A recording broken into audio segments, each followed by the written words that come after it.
all through and through. He led this country 24 years and 11 years as a deputy president, as a vice president.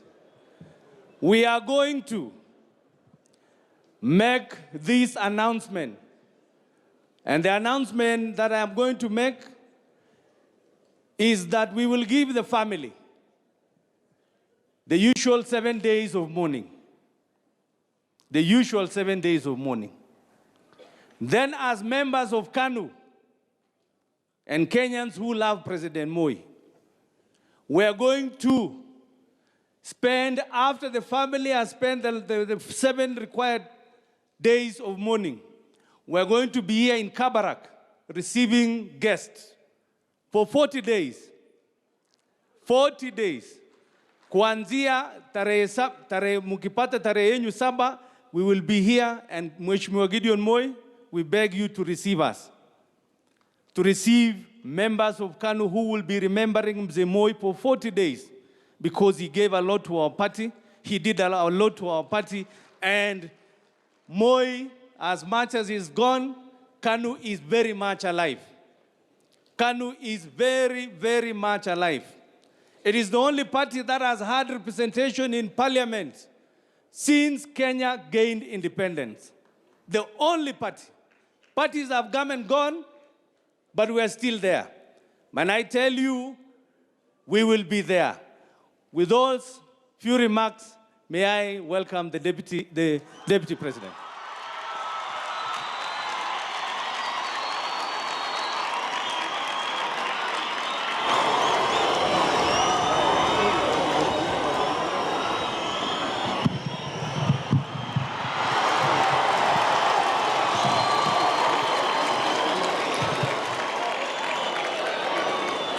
Your Excellency, the President of the Republic of Kenya, Uhuru Muigai Kenyatta, Your Excellency, Mama Margaret Kenyatta, our First Lady,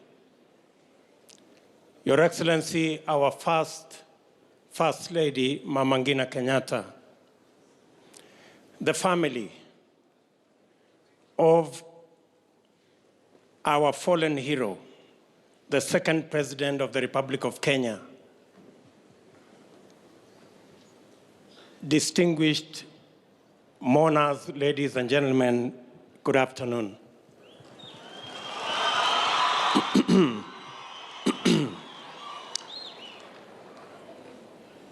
Today, we bid farewell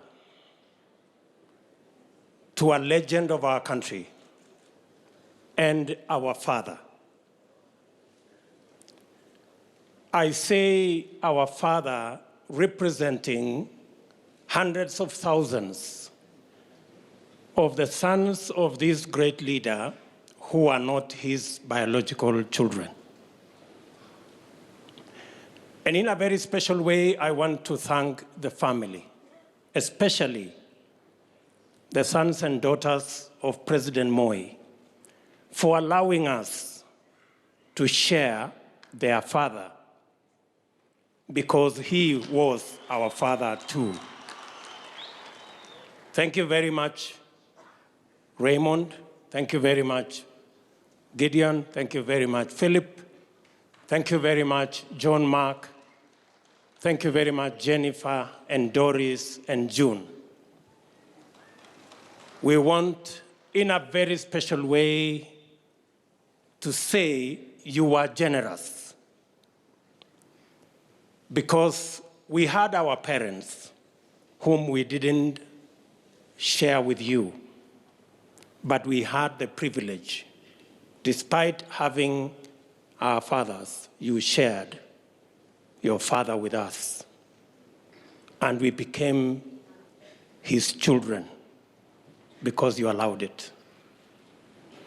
President Moi maybe would have done more for his family, for his children and his grandchildren.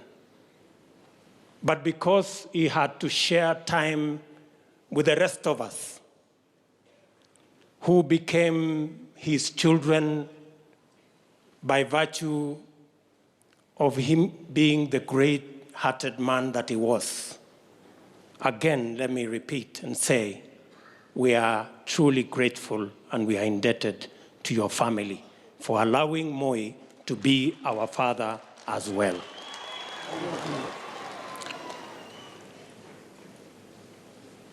Today, we send off an icon, a great man, a statesman. And let me say just 2 or 3 things about Moi.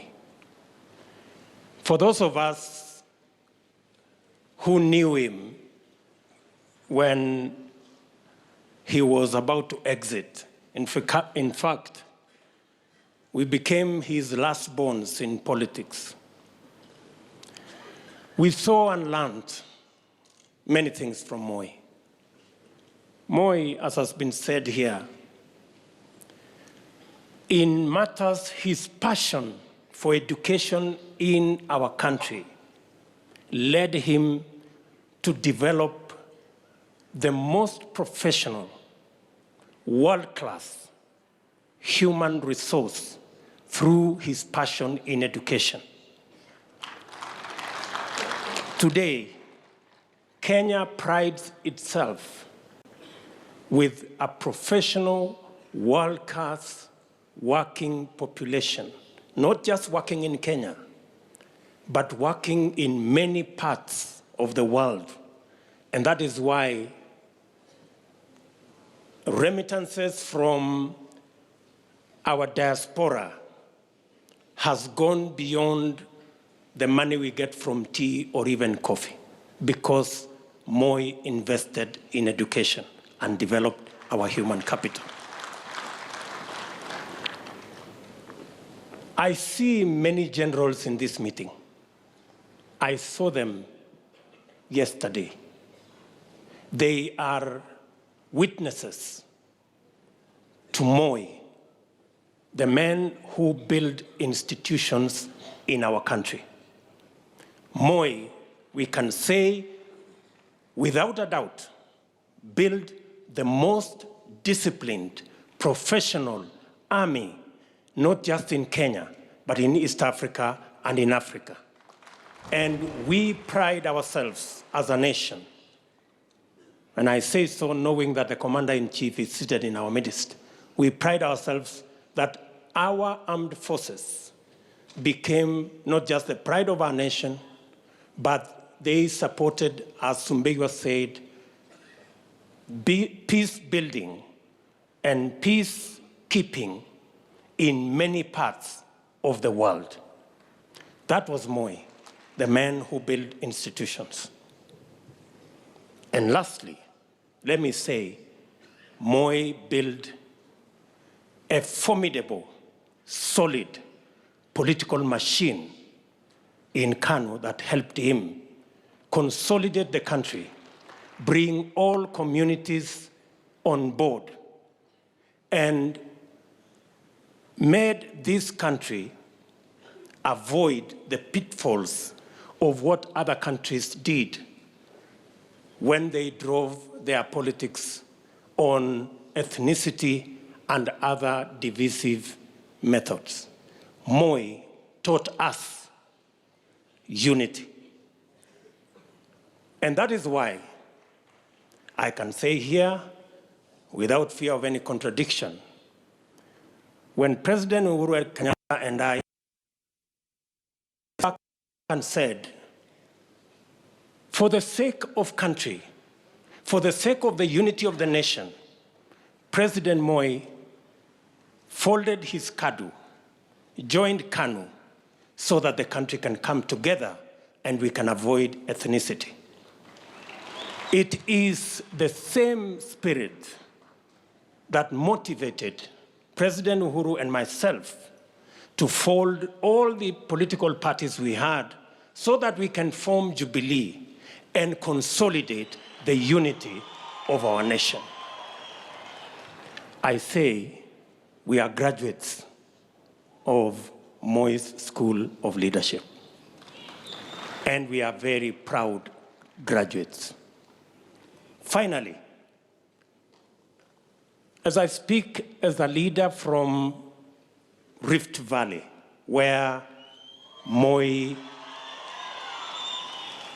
led for many years. Moi was a nationalist from day one. He was a patriot from day one. And that is why in this Rift Valley, from Loitokitok all the way to Lodwar, every community lives in this Rift Valley because Moi made the decision that ethnicity would not have a place in Rift Valley. Let me say here, as Mzee rests, those of us, leaders from this great Rift Valley, we give you our commitment that this Rift Valley shall continue to be not just the bonde la ufa, lakini Rift Valley hii itazidi kuwa bonde la amani. Na kutoka bonde la ufa hii tutazidi na kujenga ili iwe chemichemi ya siasa ya kuunganisha taifa letu la Kenya na jamii zote za taifa letu la Kenya. Moi alitufundisha kwamba chuki ni mzigo, usijisumbue kubeba. Akatuambia ukabila ni ujinga, musikue na nafasi ya ujinga. And that is why we are leaders from this great Rift Valley where Moi began. We are going to be steadfast and firm in ensuring that our great country shall continue to be knit together. And Mr. President, I want to tell you, we will support your efforts in ensuring that this nation comes together and all of us share in the prosperity of our nation. Nirudie tena kwa familia, niseme kwa niaba yetu sisi wote ambao tulikuwa watoto wa Moi, asanteni sana kwa kubali baba wenu pia awe baba wetu. Asanteni sana. Sasa ni nafasi yangu ya kipekee kumuuliza kiongozi wetu wa taifa, Rais wa Jamhuri yetu ya Kenya, Mheshimiwa Uhuru Muigai Kenyatta, aje atoe rambirambi zake. Mheshimiwa Rais.